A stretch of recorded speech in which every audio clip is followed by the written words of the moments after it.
नमस्ते। तो आज हम इस वीडियो में अनुपम फिनसर्व लिमिटेड इस कंपनी के बारे में पूरी इंपॉर्टेंट डिटेल्स देखेंगे और इस कंपनी का जो शेयर है वो फाइनेंस सेक्टर में आने वाले समय में एक अच्छे और मल्टीबैगर रिटर्न दे पाएगा या फिर नहीं, इससे रिलेटेड हम आज के वीडियो में एनालिसिस करने वाले हैं। और इसके लिए हम कंपनी का बिजनेस सेगमेंट, साथ ही में कंपनी के फाइनेंशियल, उससे रिलेटेड इंपॉर्टेंट रेशो और कंपनी का कुछ इंपॉर्टेंट डेटा है उसके बारे में डिटेल्स देखेंगे। और ये सब देखने के बाद ही हमें कंपनी के बारे में एग्जैक्ट पता चलेगा कि कंपनी के फाइनेंशियल कैसे और कंपनी करंटली और आने वाले समय में अच्छा ग्रोथ कर पाएगी या फिर नहीं। और इसके लिए सबसे पहले कंपनी का बिजनेस डिटेल्स देखते हैं। तो अनुपम फिनसर्व लिमिटेड ये कंपनी फाइनेंसिंग और लीजिंग का काम करती है। और इसमें कंपनी का अगर हम बिजनेस ओवरव्यू देखेंगे तो company various important non banking finance company के तौर पर काम करती है, मतलब एनबीएफसी के तौर पर काम करती है। और वेरियस टाइप के जो लोन्स है और फाइनेंस है, जैसे कि पर्सनल, बिजनेस और होम लोन्स। साथ ही में कंपनी वेरियस वेंचर के साथ मिलकर व्हीकल के जो लीज है उसके ऑपरेटिंग का काम करती है। और साथ ही में अगर हम कंपनी की सर्विस देखेंगे तो capital market finance, corporate finance, mortgage loans और पर्सनल लोन, इन सब में यहाँ पर काम करती है। तो वेरियस टाइप्स के जो लोन्स है वो कंपनी अपने कस्टमर्स को प्रोवाइड करती है। और फाइनेंस सेगमेंट में ये सब अच्छे ग्रोथ करने वाले बिजनेस है, लेकिन कंपनी को इसके साथ ही में वेरियस अपने कॉम्पिटिटर्स के साथ यहाँ पर कॉम्पिटिट करना पड़ेगा। और उसके बाद कंपनी का परफॉर्मेंस कैसे रहता है तो उसके ऊपर डिपेंड होगा कि कंपनी के फाइनेंशियल कैसे रहते हैं, और उसके बाद ही हम कंपनी के बारे में एग्जैक्ट ओपिनियन बना पाएंगे। तो एक अच्छे सेगमेंट में कंपनी काम करती है, लेकिन इसके साथ ही में कंपनी के वेरियस फाइनेंशियल के बारे में हमें इंफॉर्मेशन देखनी पड़ेगी। और इसके लिए हम कंपनी का सबसे पहले स्टॉक आरओसी देखेंगे तो 9.07 है और कंपनी का आरओई 6.47 है। तो आरओसी और आरओई कंपनी के जो दो इंपॉर्टेंट रेशोज है उसमें कंपनी पॉजिटिव में परफॉर्मेंस कर रही है, लेकिन कंपनी को कंसिस्टेंट इसमें और अपने बिजनेस में ग्रोथ करनी है फाइनेंशियल में, तो कंपनी को ये 10% के ऊपर जनरेट करने पड़ेंगे। उसके बाद कंपनी का प्रॉफिट एंड लॉस स्टेटमेंट में वेरियस सेगमेंट में कंपनी ने पिछले 5 से लेकर 6 साल में कैसे नंबर डिलीवर किए वो हम स्टेप टू स्टेप देखेंगे। तो सबसे पहले सेल्स देखेंगे तो कंपनी का मार्च 18 में 2 करोड़ का था। इसके अगले साल देखेंगे तो 2 करोड़, इसके अगले साल 2 करोड़, 2 करोड़, 2 करोड़। इसके बाद मार्च 23 में देखेंगे तो 2 करोड़ और ट्रेलिंग 12 मंथ्स में 3 करोड़। तो कंपनी का जो सेल्स है वो अगर हम देखेंगे तो 2 करोड़ के बीच में ही, 2 से लेकर 3 करोड़ के बीच में हमें मैक्सिमम टाइम यहाँ पर देखने को मिला है। तो कंपनी की जो सेल्स की ग्रोथ है वो अभी हमें बहुत ही पुअर नज़र आ रही है।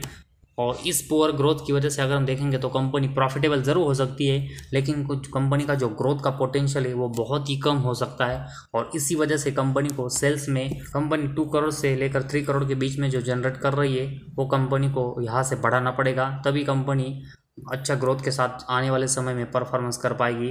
वरना कंपनी का सेल्स अगर ऐसा ही रहेगा तो कंपनी की जो ग्रोथ है वो बहुत ही हमें पुअर और बहुत ही स्लो होते हुए देखने को मिलेगी। और इस सेल्स के कंपैरेटिवली कंपनी का एक्सपेंस देखेंगे तो मैक्सिमम टाइम सेल्स है वो एक्सपेंस के कंपैरेटिवली ज़्यादा हुए, जिस वजह से ऑपरेटिंग प्रॉफिट में कंपनी के नंबर मैक्सिमम टाइम प्रॉफिटेबल हमें देखने को मिले। और इसमें भी अगर हम नंबर देखेंगे तो 1 करोड़ से 2 करोड़ के बीच में ही कंपनी के ज़्यादातर नंबर जनरेट हो रहे हैं। तो इसमें भी कंपनी की जो ग्रोथ है वो अभी स्लोली हो रही है, तो उसमें भी कंपनी को अच्छा परफॉर्मेंस के लिए सेल्स को गेन करना पड़ेगा। और उसके बाद ऑपरेटिंग प्रॉफिट मार्जिन देखेंगे तो कंपनी के बहुत ही हाईएस्ट हमें 70 से लेकर 80% के बीच में देखने को मिले, जो कि एक अच्छी बात है। और उसके बाद कंपनी का नेट प्रॉफिट देखेंगे तो कंसिस्टेंट कंपनी हमें प्रॉफिटेबल देखने को मिली, लेकिन इसमें भी कंपनी के जो नंबर्स है वो 1 करोड़ या फिर उससे कम यहाँ पर कंसिस्टेंट देखने को मिले। और उसमें भी अप एंड डाउन्स के साथ कंपनी की जो ग्रोथ है वो बहुत ही स्लोली हो रही है। और अर्निंग पर शेयर के नंबर्स भी देखेंगे तो ये भी बहुत ही अप एंड डाउन्स और बहुत ही कम यहाँ पर देखने को मिले। तो कंपनी नेट प्रॉफिटेबल है, जो कि एक प्लस पॉइंट है, लेकिन कंपनी का जो सेल्स का ग्रोथ है वो बहुत ही धीरे से हो रहा है, जिस वजह से कंपनी का जो नेट प्रॉफिट और बाकी के सेगमेंट के नंबर्स है वो भी हमें बहुत ही स्लोली और धीरे से ग्रोथ होते हुए देखने को मिले। तो कंपनी को अपने सेल्स में अच्छी ग्रोथ यहाँ पर करनी पड़ेगी, ताकि कंपनी का ग्रोथ और शेयर का चार्ट है वो आने वाले समय में जल्दी से यहाँ पर अच्छे रिटर्न दे पाए।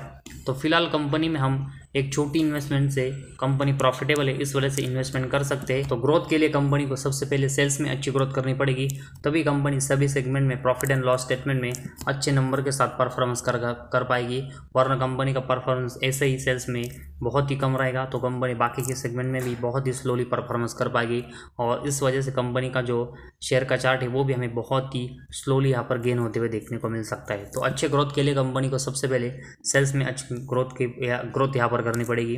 और उसके बाद कंपनी की बैलेंस शीट देखेंगे तो इसमें कंपनी के जो रिजर्व है वो 3.42 करोड़ के, और उसके कंपेरेटिवली कंपनी के ऊपर 4 करोड़ का यहाँ पर बोरेंस है। तो कंपनी का जो बोरेंस है वो रिजर्व के कंपेरेटिवली ज़्यादा है, जो कि कंपनी के बैलेंस शीट को अभी वीक कर रहा है। लेकिन इतना भी कंपनी के ऊपर बोरेंस नहीं जो कि इस वजह से कंपनी बहुत ही ख़राब हो, लेकिन कंपनी को ज़रूर यहाँ पर अपने बोरेंस को कम करके इंप्रूवमेंट यहाँ पर दिखानी पड़ेगी ताकि कंपनी की बैलेंस शीट स्ट्रांग हो।